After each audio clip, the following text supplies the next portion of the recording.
on est chercheur, lancer une start-up à partir de ses travaux de recherche a désormais un nom, la Deep Tech. Mais la Deep Tech, ce n'est pas qu'un concept, ce sont des hommes et des femmes issus de la recherche publique qui un jour se sont dit « pourquoi pas moi ?» Élodie Chabrol, qui a elle-même été chercheuse, est allée à leur rencontre. Voici leurs histoires. Le déclic, un podcast signé The Meta News, le journal des chercheurs. Après une thèse à l'Institut de génétique et de biologie moléculaire et cellulaire à Illkirch, Rose-Marie Auclair a cofondé sa start-up Woodlight, qui crée des plantes bioluminescentes permettant d'économiser de l'énergie électrique. Elle va nous raconter son aventure. Bonjour Rose-Marie, comment ça va ? Bonjour Élodie, très bien. Je suis en forme. T'es en forme, super. Alors toi, Rose-Marie, tu as fait une thèse sur le cancer et tu as monté une start-up de plantes bioluminescentes. Donc clairement, l'idée ne vient pas de tes recherches de thèse. Est-ce que tu peux me dire déjà qui est ton associé ? Et puis je crois qu'après, tu peux aussi nous expliquer comment vous avez eu l'idée de ces plantes bioluminescentes. Alors mon associé, c'est rien d'autre que mon mari. Donc Ghislain Auclair. À l'époque, quand on a eu l'idée, on était fiancés, pas mariés. Et du coup, l'idée, en fait, elle est venue à la suite de nos thèses. En fait, on a adoré faire nos thèses. Donc, mon mari a fait une thèse en génétique et, comme tu l'as dit, moi, en cancérologie. Et en fait, on avait envie de monter notre entreprise. On avait plus envie de rester dans la recherche académique, parce que c'était pas forcément un métier qui nous correspondait. On avait envie d'avoir un impact plus direct, je dirais, de notre travail concrètement. Et on s'est dit, mais pourquoi pas en fait monter notre propre entreprise nous-mêmes, sachant qu'on voulait vraiment utiliser la biologie, puisqu'on est passionné par la biologie, et c'était très important pour nous que la biologie fasse partie de l'entreprise. Donc vous, en fait, depuis le début, vous étiez entrepreneur, en fait, dans l'esprit. Il fallait juste trouver l'idée, c'est ça ? C'est un peu ça, ouais. En fait, pendant notre thèse, on a adoré le métier, hein, c'était vraiment passionnant. Mais on adore surtout l'innovation, en fait, justement. C'est ça qui nous a vraiment attirés. Et on s'est, dans à peu près 3e année, on a commencé à faire un peu des formations, des doctorales, par exemple, qui nous ont vraiment fait un peu le déclic, je dirais, de se dire, en fait, c'est possible de créer une entreprise, donc pourquoi pas se lancer, quoi. Et du coup, l'idée de Woodlight, vous l'avez eu comment ? Alors l'idée, en fait, à la suite de notre thèse, on a fait un voyage pour faire une pause, et on a été notamment aux États-Unis et notamment à New York, entre autres. Ouais. Et en fait, c'est ce voyage-là qui a été assez, pareil, un déclic pour trouver l'idée. On est biologiste, donc on aime forcément la nature et on est écologiste. Et en fait, on a vu que New York, c'était sympa. C'est très chouette comme ville, mais on s'est dit, mais les arbres, ils sont hauts, en fait. Ouais, petit choc, hein, probablement, quand on aime la nature, d'arriver à New York. C'est ça. Et on s'est dit, mais Central Park, ils nous font rigoler dans les séries américaines de dire que c'est un parc gigantesque. Enfin, nous, on imaginait que ça allait être un grand parc. En fait, déjà, il est pas immense, et par rapport à la densité du monde qu'il y a là-bas, c'est ridicule. Donc, on s'est dit, en fait, simplement, l'avenir, ça va être que ça va être que des villes de ce type-là, voire plus grandes encore, avec encore plus de monde. Donc, comment on va faire, nous, humains, pour vivre dans ces villes-là en harmonie, quoi. Et on s'est dit, mais à un moment donné, il faut qu'il y ait de la verdure, c'est quand même les plantes qui nous font vivre et qui aussi apportent cette sérénité, cette poésie qui manque, quoi. Parce que c'est beau, mais enfin, c'est juste du béton, quoi, cette ville, donc c'est spécial, quoi. Et donc c'est comme ça qu'en fait, ça, plus notre amour pour la fantaisie et la science-fiction, je pense, a nourri un peu tout ça, notre imaginaire, et c'est finalement Ghislain qui au retour de ce voyage, a dit, mais en fait, pourquoi on créerait pas des plantes bioluminescentes ? Comme dans le film Avatar. Voilà. Ouais, voilà, exactement, comme dans le film Avatar. Donc, quelle a été l'étape d'après de ce retour de voyage à New York ? Donc, vous aviez fini votre thèse, vous n'étiez plus en recherche. Qu'est-ce que vous avez fait pour lancer cette boîte ? Quelle a été l'étape suivante, en fait ? Alors, la toute première étape qu'on a fait, c'est on a fait notre métier de chercheur, c'est-à-dire qu'on a regardé l'état de l'art. Est-ce que ça existait déjà ? Et si oui, comment ça a été fait et comment ça peut être amélioré ? Donc, on a vu que ça avait déjà été tenté et que c'était améliorable. Donc, on a cherché un peu comment faire. On a assez vite trouvé comment on pouvait faire. Et puis, l'étape d'après, ça a été, OK, comment on peut monter ce projet ? Faut quand même déjà un peu trouver des financements. Donc, on a vu que la région Grand Est propose des aides aux start-upers. Donc, on a dit, on va se renseigner. C'était la première étape, renseignement. Donc, on a été voir la région. qui nous a invités, qui nous a reçus et a invité en même temps BPI. Ouais. Donc on savait pas qui était BPI, donc on se dit bah oui, pourquoi pas. Et puis là on s'est pris un petit peu une claque parce que BPI c'est une banque pour l'innovation, donc c'est des gens qui connaissent complètement le business. Qui ont cette casquette-là, et nous, on n'y connaissait rien du tout. Donc, ils ont vite compris que niveau concurrence, on savait bien, niveau science, on savait bien, et puis le après, c'est quel est votre business model quel est le quoi voilà quoi. Est-ce que vous avez un business plan à nous montrer quels sont vos clients? On s'est dit mais de quoi ils me parlent déjà? Qu'est-ce que c'est qu'un business plan? Qu'est-ce que c'est qu'un business model? C'était vraiment perdu. On était perdus. Et puis, client, quand il m'a posé cette question, je lui ai dit, on n'a pas de produit, on peut pas avoir de clients. Donc, on a vite compris que, on avait quand même des lacunes. C'est un petit reality check, du coup. C'est ça. Sur les choses, mais c'est bien, ça vous a appris qu'est-ce qu'il faudrait faire pour les prochaines étapes, en fait, hein, qu'est-ce qui vous manquait. Ouais, exactement. Donc, du coup, on s'est dit, OK, il nous manque pas mal de compétences. Il faut qu'on se forme à tout ça. Donc, c'est ce qu'on a fait. L'étape d'après, ça a été comme on était au chômage, vu qu'on avait cotisé en étant en thèse, on avait 2 ans de chômage devant nous. Le fameux chômage après la thèse. Ouais. Oui.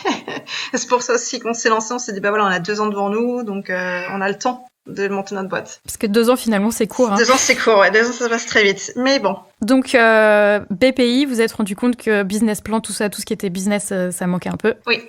Et donc, du coup, on s'est formé. On a été, comme on était à Pôle emploi, on pouvait accéder à des formations sur entrepreneuriat. Donc, des gens qui créent ou reprennent des entreprises pouvaient accéder à ces formations.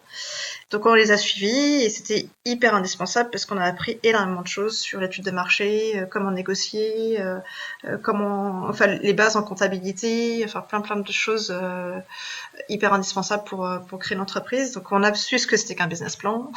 Ouais. On a bossé dessus. Et l'étape d'après encore, c'était les concours. Ouais, le concours Pépite, c'est ça? Ouais, le concours Pépite, c'est le tout premier concours qu'on a fait, parce que mon mari avait soutenu sa thèse en octobre, donc il avait, il s'était réinscrit une année en tant qu'étudiant. Donc il était toujours étudiant en thèse. Ouais. Du coup, il avait statut étudiant entrepreneur, donc il pouvait accéder à ce concours Pépite. Et ce concours était super parce que c'était globalement un business plan qui demandait, donc on avait plein de questions auxquelles on n'avait pas du tout pensé, auxquelles on devait réfléchir du coup pour postuler à ce concours. Et ça a permis vraiment de structurer notre idée, etc. Et puis en plus on a été lauréat, donc on est content. Et du coup ça vous a permis d'avoir des retours des experts, je suppose? Ouais, exactement. C'est ça qui était super indispensable, c'est d'avoir vraiment... là, on était juste sur une idée. On se demandait vraiment si cette idée valait le coup et comment c'était perçu par l'extérieur et par aussi, effectivement, des experts. Et on a vu que les gens adoraient l'idée et qu'il y avait vraiment quelque chose à faire, quoi. Et du coup, les concours, tu conseilles parce que ça permet vraiment de maturer le projet et de maturer la réflexion un peu, non? Oui, tout à fait. C'est même si on le perd, entre guillemets, on a forcément des retours, surtout s'il y a des euros. On a forcément des retours des gens et ça n'a pas de prix, quoi. Comme tu dis, ça structure l'idée, ça permet de se poser des questions auxquelles on n'avait pas forcément pensé. Et c'est bien à faire régulièrement parce que le projet évolue forcément au fur et à mesure, des rencontres, etc. qu'on peut faire.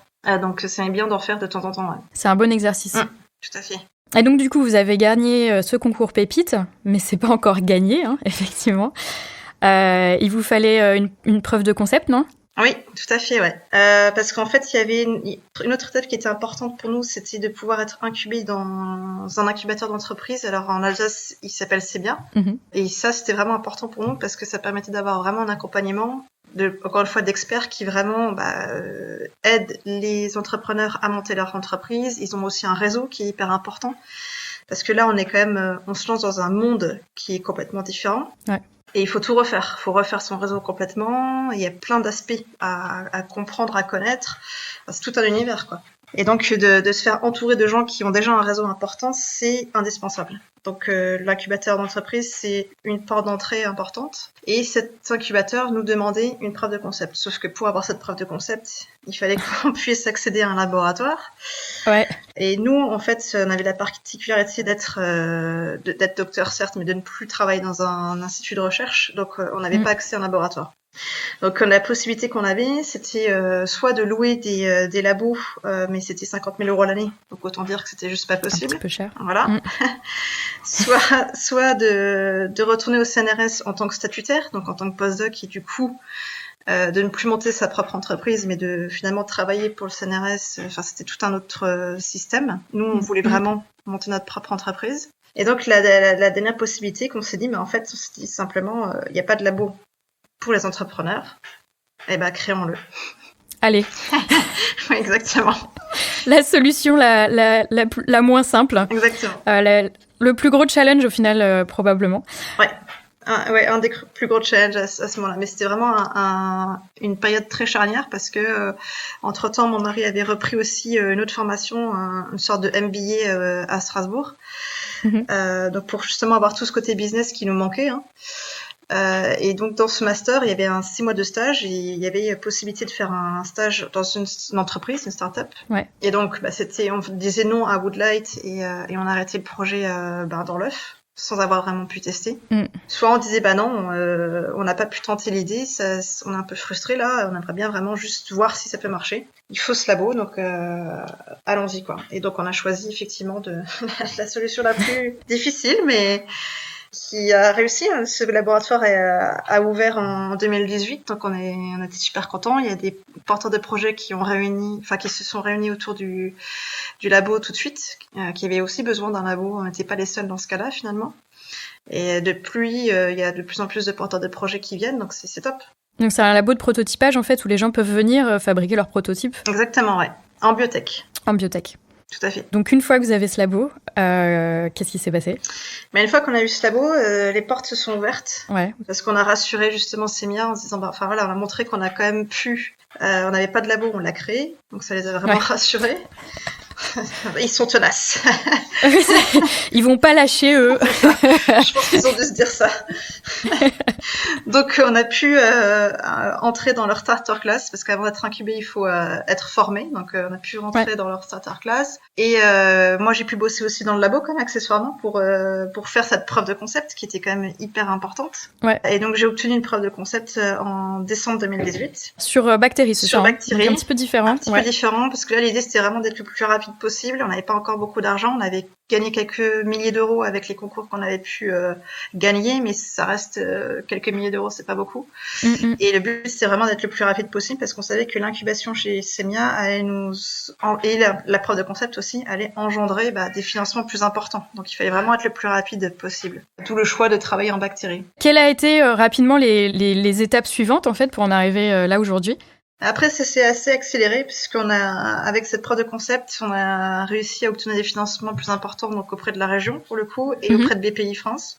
Donc BPI France nous a attribué une bourse, la bourse French Tech Émergence en catégorie Deep Tech. Donc c'est une belle somme de 90 000 € quand même. Donc ça commence à être des financements beaucoup plus importants.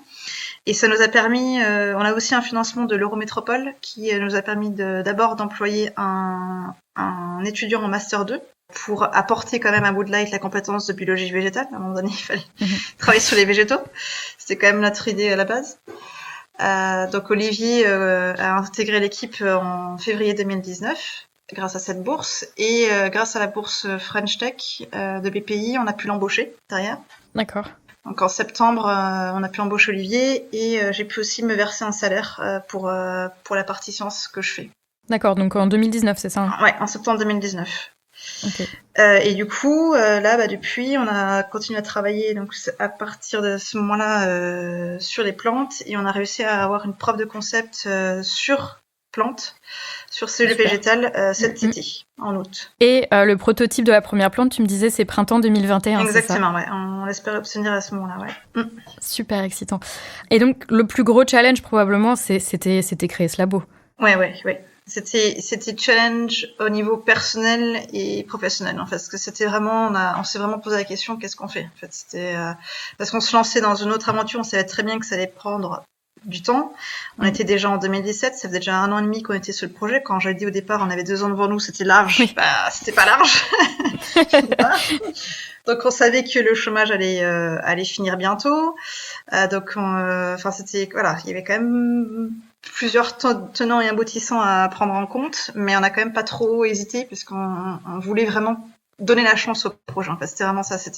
On était à se dire, on sait qu'il y a un truc à faire, il faut qu'on puisse le tenter, quoi. Sinon, on serait super frustrés. On saurait jamais si notre idée aurait pu marcher ou pas. Donc, on a tenté, on a foncé, quoi. C'est ce qu'on voit dans votre histoire, vraiment, c'est que vous n'allez pas forcément à la solution la plus simple.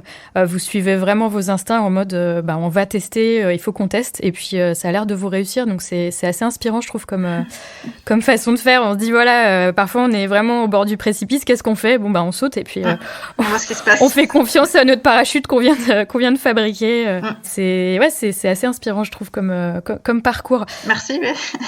Est-ce que tu peux un peu nous décrire comment vous répartissez les rôles entre toi et ton mari dans la société et comment vous gérez la frontière pro et perso ? Alors, comme je l'ai dit, Ghislain a refait un master business en 2017. Donc du coup, on a nos rôles qui sont très distincts. Moi, je m'occupe de la partie scientifique et gestion en entreprise, c'est-à-dire organisationnelle, on va dire, compta, etc. Et Ghislain s'occupe de la partie partenariat et business développement. Donc tout ce qui est marché et partenariat. Sachant qu'il est employé, lui, par le labo pour le moment. Oui, il a aussi son double casquette. En fait, il a une casquette président Woodlight et il a une casquette effectivement gestionnaire en fait du labo qu'il a monté. D'accord. Et la frontière en pro-perso, comment vous gérez ça ? En fait, c'est simplement des temps... Quand on rentre à la maison, on arrête de parler de taf, en fait, tout simplement. C'est qu'à un moment donné, on a notre vie pro. Ouais. Donc, on va bosser, etc. On va parler de ça. Et quand on rentre à la maison, c'est, évidemment, au tout début, comme je pense n'importe quel couple, on va finir de discuter d'un truc. Ouais. Mais après, voilà, on coupe, quoi. Normalement, on va voir nos amis. Là, en ce moment, c'est un petit peu plus compliqué. Oui, c'est un peu plus compliqué. Puis, comme on travaille à la maison, c'est parfois un peu plus compliqué de couper. Ouais. Mais on se donne ce temps de vraiment, non, on fait autre chose. Voilà. Ok. Et c'est indispensable. Après, je tiens aussi à dire que c'est une force parce qu'on nous a déjà posé la question si c'était compliqué ou pas de gérer ça. Et nous, en fait, on trouve vraiment que c'est au contraire une très grande force parce que déjà on est deux. Donc se lancer à deux, c'est beaucoup plus simple que se lancer seul. Oui, vous êtes peut-être lancé dans des challenges que vous n'auriez pas fait si vous étiez seul. Probablement, parce que c'est vrai que il y en a toujours un des deux qui va rebondir si jamais l'un est un peu en galère parce qu'il y a toujours eu des hauts et des bas forcément comme dans toute aventure. Et dans ces cas-là, il y en a toujours un des deux qui a plus le moral que l'autre et relève la situation et on avance, quoi. Et en plus d'être mari et femme, on a une confiance en l'autre à 100%. Donc ça, on n'a pas besoin de vérifier que l'autre va faire sa partie ou quoi. Enfin, il n'y a même pas cette question-là qui se pose en fait. C'est chacun sait ce qu'il a à faire et on a une confiance aveugle en l'autre. Donc ça permet aussi d'avancer très très vite et de pas se poser des questions compliqué, quoi. Quels sont vos futurs projets ? Il y a la première plante qui va arriver en printemps 2021, c'est ça ? Du coup, la suite, c'est vraiment une autre phase du projet, c'est la partie marketing qu'on a un petit peu initiée au tout départ, qu'on a laissé tomber à un moment donné parce qu'il fallait qu'on se concentre sur la R&D et qu'on a repris récemment puisqu'on a vu que la R&D avançait bien et donc il faut un peu travailler tout en parallèle. Il faut pas attendre d'avoir tout fini pour commencer à questionner le marché parce que là c'est la pire erreur qu'on puisse faire. Donc on a revu ça et là du coup par rapport à la réglementation autour de notre projet, on sait que les premières ventes qu'on fera ça sera pas en Europe parce que le temps d'avoir l'agrément de vente ça va être long, donc ça va risquer de prendre 2 ans. Donc pour le bon développement de Woodlight, on va pas attendre 2 ans pour faire notre première vente. Donc là, on est plutôt en train de se positionner sur les États-Unis. Donc on vient de faire une étude de marché avec un franco-américain qui connaît justement les deux cultures, c'est ça sa force. Et donc on a un peu dégrossi. On attend comme d'avoir le prototype pour aller encore plus loin à ce niveau-là, mais c'est ça en fait. L'étape d'après, ça va vraiment être le challenge de comment on vend, à qui. Même si on a déjà une idée, mais après il faut que la personne sorte les billets entre guillemets pour que après ça décolle, quoi. Alors notre vision, c'est que et c'est là d'où vient notre projet, c'est vraiment de proposer une alternative végétale à l'éclairage urbain qu'on connaît actuellement. Après, notre technologie peut s'appliquer à tout type de plantes. Donc on peut aussi bien imaginer un lierre, un ficus, une orchidée bioluminescente. Donc on peut imaginer ces plantes comme objet de décoration à part entière.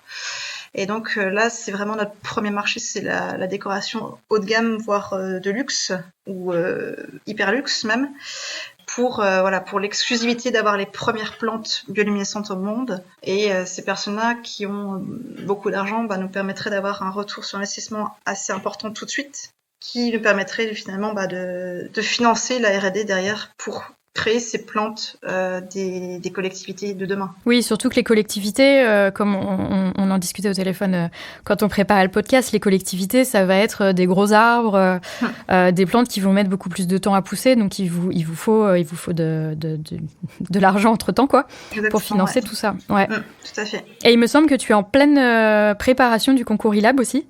Oui, tout à fait, ouais. Avec Semia, justement, ouais, j'ai rendu ma version 1 hier, donc c'est vraiment tout en même temps là, en ce moment. Et ce concours, il permettrait quoi ? Alors, il permet d'avoir déjà une grosse enveloppe, forcément. Ouais. Et il permet aussi d'avoir un gros réseau et une très grande visibilité, parce que le concours iLab est très reconnu au niveau national, et donc ça rassure les investisseurs, ça a beaucoup de beaux aspects. Et en plus, on a un réseau derrière de gens qui sont passés par là et ça fait 22 ans là que ce concours existe, donc les alumni commencent à avoir de la bouteille et donc des retours de personnes qui ont confronté les étapes d'après que nous on va vivre ensuite. C'est toujours hyper important.